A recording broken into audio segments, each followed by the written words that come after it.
Þú hefur kannski ekki áhuga á tísku en þú getur ekki flúið tískuneyslu. Tíska er mikilvæg leið til að kynna okkur fyrir heiminum í daglegu lífi okkar. Þegar neyslumenning sigrar heiminn er tíska ekki jaðarmál, léttvægt mál, heldur hefur hún einstaklingsbundnari merkingu í samtíma samfélagi. Þar af leiðandi eru tískufræði ekki lengur jaðaransóknarsvið eins og það var lýst fyrir áratugum. Tíska, með sína eigin rökfræði nýjung og breytingar, er þrjósk við að aðlagast samtíma samfélagsbreytingum. Þvert á móti öðlast hún vaxandi hugmyndafræðilegt vald til að ráða yfir klæðaburði okkar, útliti og lífi í hnattrænu þorpi.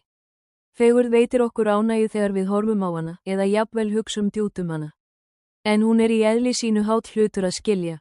Fegurð hefur sína eigin rökfræði. Og viðleini okkar til að finna tungumál til að fanga hana er endalaust vonlaust verkefni. Tíska er án efa mikilvægur hluti af lífi okkar.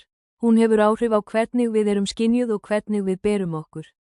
Hún er leið til að endurheimta sjálfsmynd okkar. Litirnir sem maður velur að klæðast geta einnig haft áhrif á skap þess sem ber hana. Kátir eða skærir litir eru þekktir fyrir að auka orku en dekkri litir skapa yfirleitt afslappaða og streitulausa tilfinningu. Öll prent eru einnig þekkt fyrir að hafa svipuð áhrif á skapið. Tíska er oft vanmetin leið til að viðhalda eða bæta geðheilsu.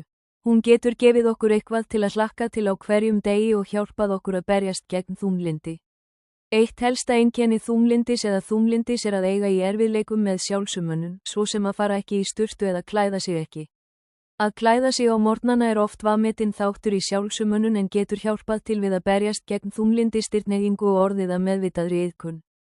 Þó að tíska bjóði upp á marga áþreifanlega kosti, þá er enn frekari rannsókna ógert á sálfræðilegum og andlegum heilsufarslegum ávinningi, sérstaklega.